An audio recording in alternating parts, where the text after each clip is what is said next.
क्या ऐसा कहीं हो सकता है कि ऑपरेशन टेबल पर मरीज था और ऑपरेशन करने वाला डॉक्टर ही नकली था? ऐसा हो नहीं सकता, बल्कि हुआ है। मध्य प्रदेश के दमोह में एक फर्जी डॉक्टर 18 सालों से अन्य जगहों पर नौकरी करता रहा और दमोह में ही उसका पर्दाफाश हुआ। बल्कि इतना ही नहीं, उसने 15 लोगों की हार्ट की सर्जरी की। हार्ट की सर्जरी के बाद में करीबन 50% यानी 7 लोगों की मौत चली है। लेकिन फालतू दावे बहुत है। देखते हैं हकीकत क्या है। देखते हैं। मिलिए नरेंद्र यादव विक्रमादित्य से, जो 18 सालों से अन्य जगहों पर नौकरी करता रहा फर्जी डिग्री के सहारे।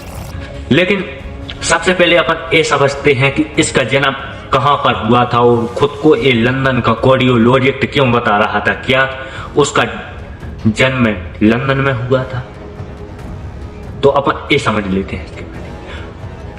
देखिए, उत्तर प्रदेश के कानपुर जिले के परदेवनपुर में इसका जन्म 27 सितंबर 1971 को हुआ था। 10वीं तक की पढ़ाई वहीं पास से की थी, हरजेद नगर इंटर कॉलेज से। MBBS डिग्री प्राप्त करनी थी, इसलिए वो नॉर्थ बंगाल कॉलेज में चला। इसके पास में MBBS की एकमात्र डिग्री थी, बाकी उसने 3 डिग्री फ्रॉड तरीके से बनवाई थी। पहली, MD कलकत्ता विश्वविद्यालय, ये डिग्री फर्जी बनवाई थी। MRCP लंदन के सेंट जॉर्ज अस्पताल की फर्जी डिग्री थी। DM जो सबसे इंपॉर्टेंट डिग्री थी, कार्डियोलॉजिस्ट, जिसके नाम से ये उछलता रहा अभी तक। पौंडीचेरी विश्वविद्यालय से इसकी भी डिग्री फर्जी थी। हालांकि इसको विद्या विश्वविद्यालय या कॉलेज से नहीं कोई डिग्री प्राप्त हुई, बल्कि इसने कहीं न कहीं से डिग्री प्राप्त की थी, पैसे देकर बनवाई। नहीं, उसने अन्य जगहों पर नौकरी करने के लिए योगी आदित्यनाथ के साथ में फोटो सोशल मीडिया पर अपलोड की थी, ताकि लोग समझ सके कि सच में लंदन का कार्डियोलॉजिस्ट डॉक्टर कोई बड़ा डॉक्टर है। लेकिन सच्चाई कुछ और ही थी। उसने अपने बायोडेटा पर और सोशल मीडिया प्रोफाइल पर झूठ लिखा था कि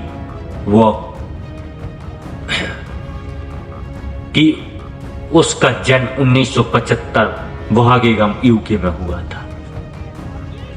वो इतना ही नहीं, खुद को विवाहित और 2 बच्चों का बाप भी घोषित कर चुका था।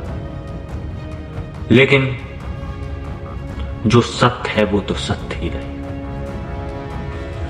देखिए, अपोलो हॉस्पिटल बिलासपुर 2006 में उसने यहां खुद को डॉक्टर बताकर छत्तीसगढ़ के विधानसभा पूर्व अध्यक्ष राजेंद्र प्रसाद शुक्ला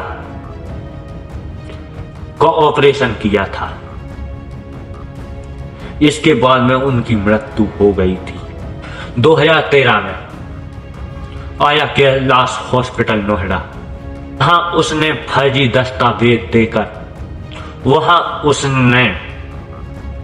फर्जी दस्तावेज के आधार पर कुछ दिन काम किया था।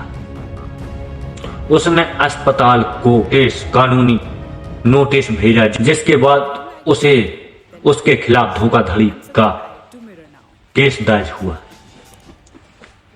खुद को सही साबित कर वो वहां से भी निकल आए। फिर 2019 में हैदराबाद के वर्ल्ड वन हॉस्पिटल का चेयरमैन बना था।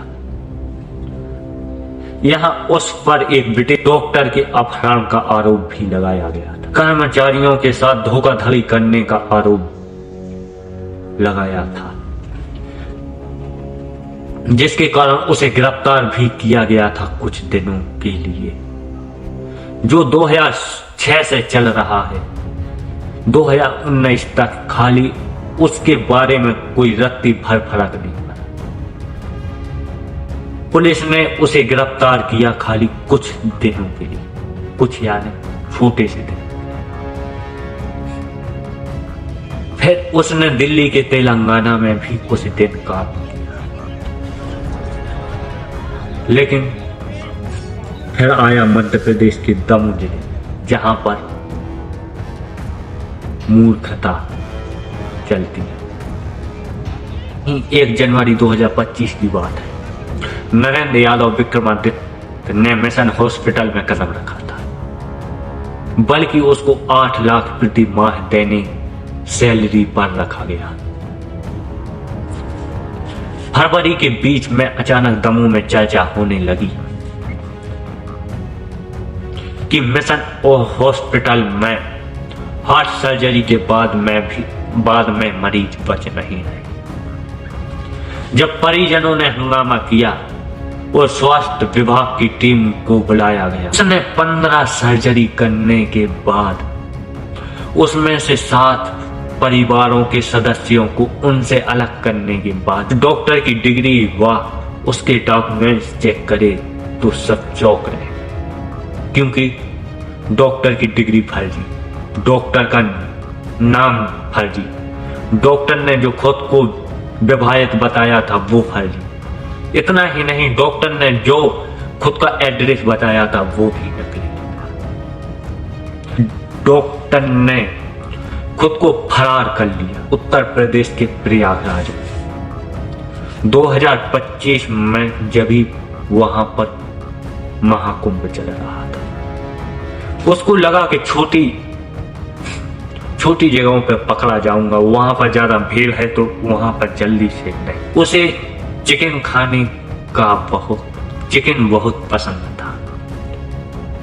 उसने चिकन के आधार पर पुलिस ने उसको ट्रैक किया। चिकन उसने तभी ऑर्डर किया था जब दमोह की पुलिस ने प्रयागराज की पुलिस को फोन लगाया कि वहां पर एक मुजरिम कातिल छुपा हुआ है। तो प्रयागराज की पुलिस ने उसे गिरफ्तार किया, अपने अंडर में ली। ये दमोह मिशन हॉस्पिटल की बात सिखाती है कि अगर किसी हॉस्पिटल या प्राइवेट हॉस्पिटल में जाओ तो सही तरीके से डॉक्टर को जांच करना चाहिए और उसकी डिग्री का परिचय करना चाहिए। ना ही आपके साथ में भी ऐसा हो सकता है।